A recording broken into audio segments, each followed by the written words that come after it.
ಮಾಡ್ಕೊಳ್ಳೋಣ. ಕಡುಬಿಗೋಸ್ಕರ ಇಲ್ಲಿ ಬನ್ಸಿ ರವೆಯನ್ನು ತೊಗೊಂಡಿವಿ. ಈ ಒಂದು ಬಟ್ಟಲಿನ ಮೆಜರ್ಮೆಂಟಿಂದ 2 ಕಪ್ ಬನ್ಸಿ ರವೆಯನ್ನು ತೊಗೊಂಡಿವಿ. ಇಲ್ಲಿ ಕುದಿತಕ್ಕಂಥ ನೀರು, ಈ ಕುದಿತಕ್ಕಂಥ ನೀರಿಗೆ 2 ಚಿಟಿಕೆ ಉಪ್ಪನ್ನು ಹಾಕಿದ್ದೀವಿ. ಈ ಕುದಿಯತಕ್ಕಂಥ ನೀರನ್ನೇ ಈ ಬನ್ಸಿ ರವೆಗೆ ಹಾಕ್ಕೋಬೇಕು. ಕುದಿತಕ್ಕಂಥ ನೀರನ್ನು ಬನ್ಸಿ ರವೆಗೆ ಹಾಕಬೇಕು. ಇದಕ್ಕೆ ಉದುರು ಕಡುಬು ಅಂತಾರೆ. ಉದುರು ಕಡುಬು ನೋಡಿ, ಈ ಒಂದು ರವೆ ಮುಳುಗುವ ಹಾಗೆ ಕುದಿಯುವ ನೀರನ್ನು ಹಾಕ್ಕೋಬೇಕು. ಇಲ್ಲಿ ನೋಡಿ, ಇದೇ ರೀತಿ ರವೆ ಮುಳುಗಬೇಕದು. ಯಾಕಂದ್ರೆ ಎಲ್ಲ ರವೆ ಮುಳುಗಿ ಮೆದು ಆಗ್ತದೆ ಅದು ನೀರಿನಲ್ಲಿ. ಈ ಥರ ಅದನ್ನು ಮಿಕ್ಸ್ ಮಾಡ್ಕೋಬೇಕು. ಅದು ಬಿಸಿ ಇರ್ತೈತಿ, ಒಂದು ಸ್ಪೂನ್ ಸಹಾಯದಿಂದನೇ ಅದನ್ನು ಮಿಕ್ಸ್ ಮಾಡ್ಕೋಬೇಕು. ಸ್ವಲ್ಪ ಅದು ಉಗುರ ಬೆಚ್ಚಗಾಗುವವರೆಗೂ ಬಿಡ್ರಿ, ತಕ್ಷಣವೇ ಮುಟ್ಟಕ್ಕೆ ಹೋಗ್ಬೇಡ್ರಿ, ಭಾಳ ಬಿಸಿ ಇರ್ತೈತಿ. ಉಗುರು ಬೆಚ್ಚಗಾಗುವರ್ತನೂ ಈ ರವೆಯನ್ನು ಇಲ್ಲೇ ಇಡ್ರಿ. ಯಾಕಂದ್ರೆ ಇದು ಎಲ್ಲನೂ ನೀರಿನ ಜೊತೆ ಮಿಕ್ಸ್ ಆಗಿ ಮೆದುವಾಗುತ್ತೆ. ಅಲ್ಲಿವರೆಗೂ ನಾವು ಏನು ಮಾಡಬೇಕಂದ್ರೆ ಸ್ಟೀಮ್ಗೋಸ್ಕರ ಒಂದು ಪಾತ್ರೆಯಲ್ಲಿ ನೀರು ಹಾಕ್ಕೊಂಡು, ಇಲ್ಲಿ ಈ ಪಾತ್ರೆಯಲ್ಲಿ ನೀರು ಹಾಕಿದ್ದೀವಿ. ಈ ಒಂದು ಜರಡಿಯನ್ನು ಇಟ್ಟೀವಿ, ಅಲ್ಲಿ ಕುದಿಯುವ ನೀರು ಮತ್ತು ಜರಡಿಯನ್ನು ಇಟ್ಟೀವಿ. ಸ್ಟೀಮ್ ಮೇಲೆ ಕುದಿಸ್ಬೇಕು ಈ ಒಂದು ಕಡುಬುಗಳನ್ನು.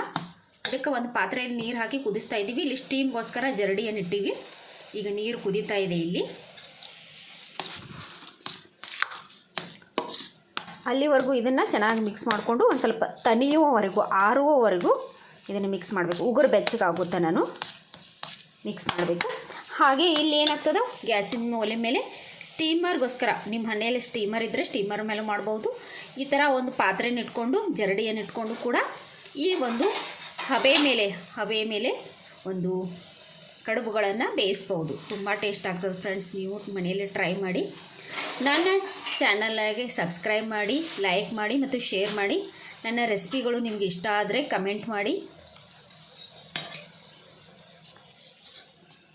ನನಗೆ ಸಪೋರ್ಟ್ ಮಾಡಿ. ಈಗ ನೋಡಿರಿ, ಸ್ವಲ್ಪ ಉಗುರು ಬೆಚ್ಚಗಾಗುವವರೆಗೂ ಈ ಮಿಕ್ಸನ್ನು ಸ್ವಲ್ಪ ಇಡ್ರಿ. ಉಗುರು ಬೆಚ್ಚಗಾದ್ಮೇಲೆ ಒಂದೊಂದೇ ಈ ರೀತಿ ಗೋಲಾಕಾರ ಮಾಡಿಕೊಂಡು, ಉಗುರು ಬೆಚ್ಚಗಾದ್ಮೇಲೆ ಅದನ್ನು ಸ್ಪೂನ್ ಸಹಾಯದಿಂದ ಒಂದು ಹೋಲ್ ಮಾಡಬೇಕು.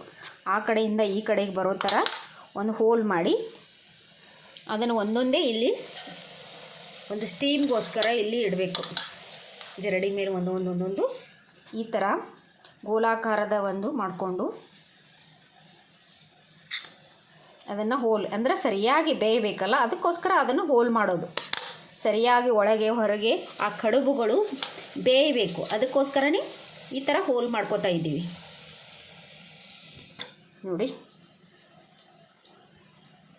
ಒಂದೊಂದೇ ಕಡುಬುಗಳನ್ನು ಮಾಡಿ ಹೋಲ್ ಮಾಡಿಕೊಂಡು, ತುಂಬ ಈಸಿ ಇದೆ, ಏನು ಭಾಳ ಕೆಲಸನೂ ಇಲ್ಲ ಇದಕ್ಕೆ. ಎಲ್ಲರೂ ಮನೆಯಲ್ಲಿ ಮಾಡ್ಕೊಂಡು ತಿಂದು ನಮಗೆ ಹೇಗಾಗಿದೆ ಅಂತ ಕಮೆಂಟ್ ಮೂಲಕ ತಿಳಿಸಿ. ನೋಡಿ, ಈಗ 3 ಕಡುಬುಗಳಾದವು.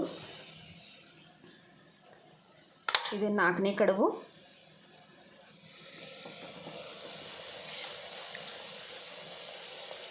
ಐದರಿಂದ 6 ಕಡುಬುಗಳಾಗ್ತವೆ. ಒಂದು 2 ಬಟ್ಟಲ ರವೆಯಲ್ಲಿ 5ರಿಂದ 6 ಕಡುಬುಗಳು ನಮಗೆ ರೆಡಿ ಆಗ್ತವೆ.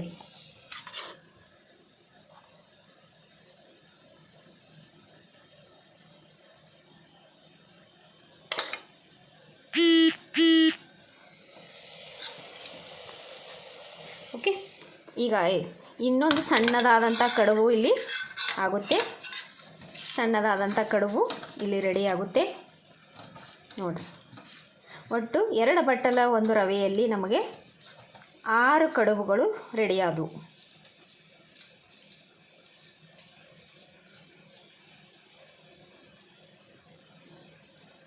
ಕಡುಬುಗಳು ರೆಡಿ ಆದವು. ಈಗ ಇದರ ಮೇಲೆ ಒಂದು ಪ್ಲೇಟನ್ನು, ತಟ್ಟೆಯನ್ನು ಮುಚ್ಚಿ ನಾವು ಇದನ್ನು ಸ್ಟೀಮ್ನಲ್ಲಿ ಬೇಯೋದಕ್ಕೆ ಬಿಡೋಣಂತ. ಸ್ಟೀಮ್ನಲ್ಲಿ ಇದು ಚೆನ್ನಾಗಿ ಬೇಯಬೇಕು.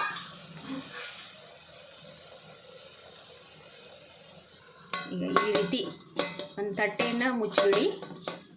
ಇದು ಸ್ಟೀಮ್ ಮೇಲೆ ಚೆನ್ನಾಗಿ ಒಂದು 10 ನಿಮಿಷ ಬೇಯಬೇಕು ಫ್ರೆಂಡ್ಸ್. 10 ನಿಮಿಷ ಚೆನ್ನಾಗಿ ಬೇಯಬೇಕಿದು. 10 ನಿಮಿಷ ಬೇಯಿದ್ರೆ ನಿಮಗೆ ಒಂದು ಒಳ್ಳೆ ರೀತಿಯ ಒಂದು ಕಡುಬುಗಳು ರೆಡಿ. ಉದುರು ಕಡುಬು, ರವೆಯಿಂದ ತಯಾರಿಸಿದ ಉದುರು ಕಡುಬುಗಳು ರೆಡಿ ಆಗ್ತೈತಿ. ಇದು ಒಂದು 10 ನಿಮಿಷ ಬೇಯಲಿ. ಸಿಹಿ ಕರಣಿ ಮತ್ತು ಉದುರು ಕಡುಬು ನಮ್ಮ ಉತ್ತರ ಕರ್ನಾಟಕದ ಕಡೆ ತುಂಬ ಫೇಮಸ್. ಇದು ಪ್ರತಿ ಮನೆಯಲ್ಲೂ ಮಾಡ್ತಾರೆ. ಕೆಲಸನೂ ಕೂಡ ಅಷ್ಟೇನು ಭಾಳ ಇಲ್ಲ. ಬೇಗನೆ ಒಂದು 10-15 ನಿಮಿಷದಲ್ಲಿ ನಮಗೆ ಕಡುಬುಗಳು ರೆಡಿ ಆಗಿಬಿಡ್ತಾವೆ. ಸ್ಟೀಮ್ ಮೇಲೆ ನೀವು ಇಡ್ಲಿ ಪಾತ್ರೆಯಲ್ಲೂ ಕೂಡ ಇದನ್ನು ಮಾಡ್ಕೋಬೋದು. ಇಡ್ಲಿ ಪಾತ್ರೆಯಲ್ಲೂ ಕೂಡ ಒಂದೊಂದು ಕಡುಬುಗಳನ್ನು ಮಾಡ್ಕೋಬೋದು ಫ್ರೆಂಡ್ಸ್. ಈಗ ಮಾವಿನ ಹಣ್ಣಿನ ಸೀಸನ್ನಲ್ಲಿ ಮಾಡ್ಕೊಂಡು ತಿಂದು ನಮಗೆ ಹೇಗಾಗಿದೆ ಅಂತ ಕಮೆಂಟ್ ಮೂಲಕ ತಿಳಿಸಿ.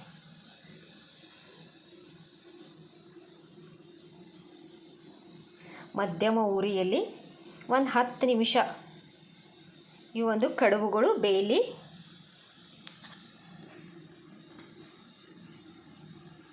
ಮಿನಿಟ್ಸ್ ಅಲ್ಲಿವರೆಗೂ ನಾವು ಈ ಒಂದು ಸಿಹಿಕರಣಿ ಮತ್ತು ಕಡುಬಿನ ಪ್ಲೇಟಿಂಗ್ ಮಾಡೋದಕ್ಕೋಸ್ಕರ ಒಂದು ಪ್ಲೇಟನ್ನು ತಗೋತಾ ಇದ್ದೀವಿ. ಒಂದು ಪ್ಲೇಟು ಮತ್ತು ಒಂದು ಬಟ್ಟಲನ್ನು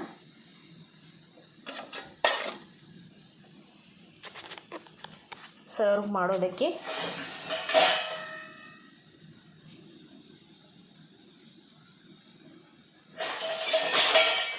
ಬೇಯ್ತಾ ಇದೆ ಇಲ್ಲಿ ಕಡುಬು. ನೀವು ನಿಮ್ಮ ಮನೆಯಲ್ಲಿ ಮಾಡಿಕೊಂಡು ಹೇಗಾಗಿದೆ ಅಂತ ನಮಗೆ ಕಮೆಂಟ್ ಮೂಲಕ ತಿಳಿಸಿ ಫ್ರೆಂಡ್ಸ್. ನೀವು ಕಮೆಂಟ್ ಮೂಲಕ ತಿಳಿಸೋದ್ರಿಂದ ನಮ್ಗೆ ಇನ್ನಷ್ಟು ಎನ್ಕರೇಜ್ಮೆಂಟ್ ಸಿಗ್ತೈತಿ. ಸಪೋರ್ಟ್ ಮಾಡಿ, ಸಬ್ಸ್ಕ್ರೈಬ್ ಮಾಡಿ ಮತ್ತು ಶೇರ್ ಮಾಡಿ.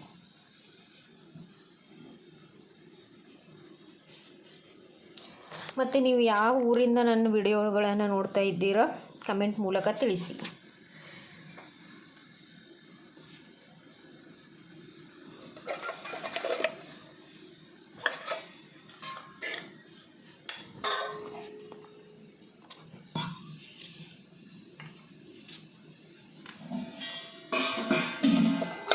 ಈಗ ನೋಡಿ, ಇದು ಶೇಖರಣೆ, ಇದೆಲ್ಲ ಸಕ್ಕರೆ ಕರಗೈತಿ. ಇದ್ರಾಗ ಈ ಶೇಖರಣೆಯನ್ನು ಒಂದು ಬಟ್ಟಲಿಗೆ ಹಾಕ್ಕೊಂಡ್ಬಿಟ್ಟು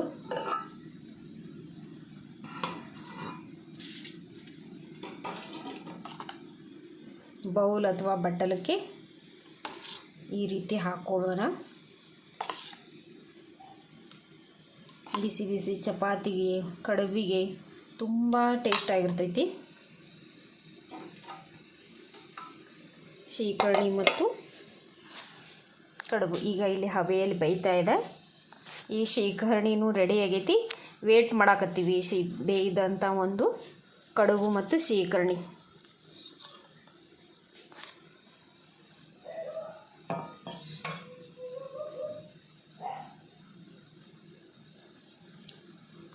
ನೀವು ಮಾವಿನ ಹಣ್ಣಿನ ಶೇಖರಣೆ ಜೊತೆ ಏನೇನು ಮಾಡಿ ಸವಿತೀರ ಅನ್ನೋದು ನನ್ನ ಕಮೆಂಟ್ ಮೂಲಕ ತಿಳಿಸಿ.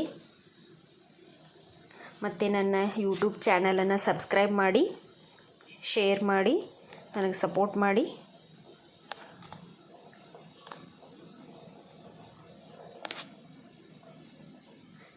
ಐದರಿಂದ 10 ನಿಮಿಷ ಆ ಒಂದು ಕಡುಬುಗಳು ಬೇಯಿದರೆ ಸಾಕು.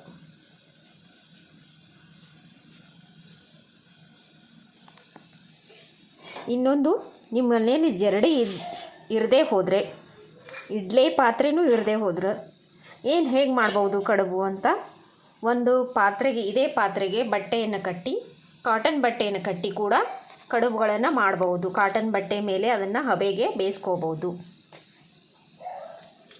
ಕಾಟನ್ ಬಟ್ಟೆ ಮೇಲೆ ಕಡುಬುಗಳನ್ನು ಇಟ್ಟು ಬೇಯಿಸ್ಕೋಬೋದು. ಮತ್ತು ಇನ್ನೊಂದು ರೀತಿ ನಮ್ಮ ಕಡೆ, ಹಳ್ಳಿ ಕಡೆ ಏನು ಮಾಡ್ತಾರಂದ್ರೆ, ಜೋಳದ ಒಂದು ದಂಟನ್ನು, ರವದಿಯನ್ನು ತೊಗೊಂಡು, ರವದಿ ಅಂತಂದರೆ ಜೋಳ ಒಂದು ಎಲೆಗಳಿರ್ತಾವಲ್ಲ, ಜೋಳದ ಎಲೆ, ಅದನ್ನು ಕೂಡ ಒಂದು ಪಾತ್ರೆಯಲ್ಲಿ ಜೋಳದ ಎಲೆಗಳನ್ನು ತಂದು ಹಾಕಿ, ಅದಕ್ಕೆ ನೀರು ಹಾಕಿ, ಆ ಒಂದು ಜೋಳದ ಎಲೆಯ ಮೇಲೆ ನೀರು ಮತ್ತು ಆ ಜೋಳದ ಎಲೆಯನ್ನು ಕುದೀತಾ ಇರತಕ್ಕಂಥ ಜೋಳದ ಎಲೆ ಮೇಲೆ ಕೂಡ ಈ ಒಂದು ಕಡುಬುಗಳನ್ನು ಮಾಡಿ ಇಡ್ತಾರೆ. ಇಟ್ಟು ಅದೇ ರೀತಿ ಬೇಯಿಸ್ತಾರೆ. ಒಂದು ಜೋಳದ ಎಲೆ ಮೇಲೆ ಇಟ್ಟು ಒಂದು ಪಾತ್ರೆಗೆ ನೀರು ಹಾಕಿ ಅದರಲ್ಲಿ ಜೋಳದ ಎಲೆಗಳನ್ನು ಇಟ್ಟು ಜೋಡಿಸಿಟ್ಟು ಅದರ ಮೇಲೆ ಕೂಡ ಕಡುಬುಗಳನ್ನಿಟ್ಟು ಬೇಯಿಸ್ತಾರೆ. ಹಳ್ಳಿ ಕಡೆ ಮೊದಲೆಲ್ಲ ಅದೇ ರೀತಿ ಮಾಡ್ತಿದ್ರು. ಈಗ ನಾವು ಬೇರೆ ಬೇರೆ ಸಾಧನಗಳನ್ನು ಬಳಸ್ಕೊಂಡು ಕಡುಬುಗಳನ್ನು ರೆಡಿ ಮಾಡ್ತೀವಿ.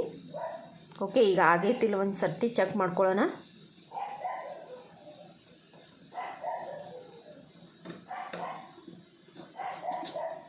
ನೋಡಿಕೊಂಡು ತೆಗಿಬೇಕು ಫ್ರೆಂಡ್ಸ್, ಯಾಕಂದ್ರೆ ಹವೆಯಿಂದ ಇದು ತುಂಬ ಕಾಯ್ದಿರ್ತದೆ ಪ್ಲೇಟ. ನೋಡಿಕೊಂಡು ಅದನ್ನು ತೆಗಿಬೇಕು.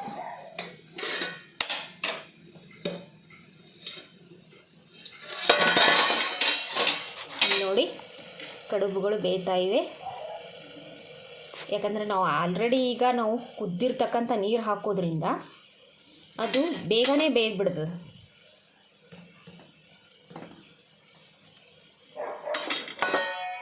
ಇನ್ನೊಂದು 2 ನಿಮಿಷ ಬೇಯಲಿ.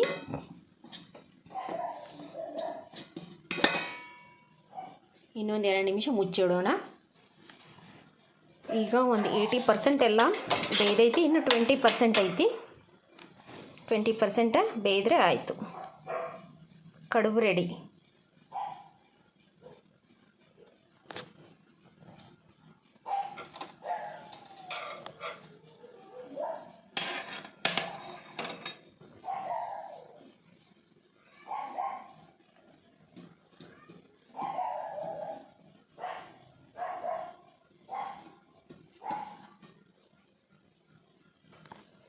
ಬೇಯ್ತಾ ಇದೆ ಕಡುಬುಗಳು.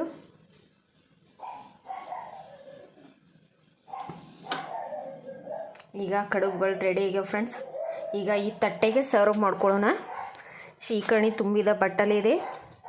ಬಿಸಿ ಬಿಸಿ ಕಡುಬು ಇದಾವೆ. ನೀವು ಬಿಸಿ ತಿನ್ನೋಕೆ ಇಷ್ಟಪಡ್ತೀರೋ ಏನೋ ಆರಿದ ಕಡುಬು ತಿಂತೀರೋ ಅದಕ್ಕೆ ನಿಮಗೆ ಬಿಟ್ಟಿದ್ದು. ಒಂದು ಸ್ವಲ್ಪ ನಾವು ಉಗುರು ಬೆಚ್ಚಗೆ ಆದಮೇಲೆ ಆ ಕಡುಬುಗಳನ್ನು ತಿಂತೀವಿ. ಇಲ್ಲಿ ನೋಡಿ ಎಷ್ಟು ಚೆನ್ನಾಗಿ ಬೇಯ್ದಿವೆ ಕಡುಬುಗಳು. ಸ್ಪೂನ್ ಸಹಾಯದಿಂದ ಕಡುಬುಗಳನ್ನು ತಗೊಳ್ಳೋಣ, ಯಾಕಂದರೆ ಬಿಸಿ ಅದಾವಲ್ಲ ಅದಕ್ಕೆ.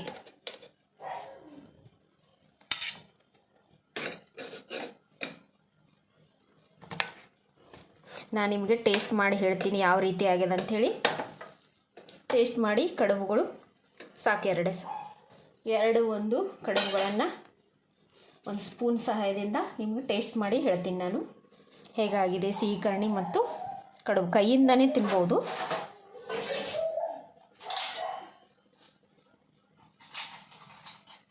ಆರೋಗ್ಯಕ್ಕೂ ಉತ್ತಮ. ಎಲ್ಲಿ ನಾವು ಎಣ್ಣೆ ಬೆಣ್ಣೆ ತುಪ್ಪ ಎಲ್ಲಿ ಬಳಸಿಲ್ಲ. ಆರೋಗ್ಯಕ್ಕೂ ತುಂಬ ಉತ್ತಮ. ಮತ್ತು ಇದು ಸೀಸನ್ನಲ್ಲಿ ಮಾಡ್ಕೊಂಡು ತಿಂದು ನಮಗೆ ಕಮೆಂಟ್ ಮೂಲಕ ತಿಳಿಸಿ. ಈ ರೀತಿ ತೊಗೊಂಡ್ಬಿಟ್ಟು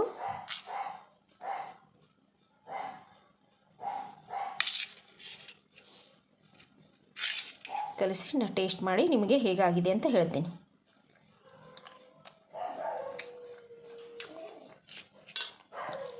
ಸೂಪರ್ ಟೇಸ್ಟ್.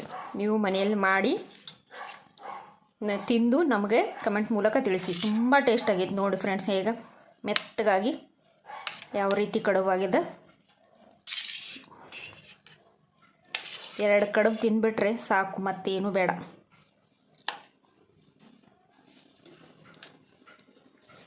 Thank you.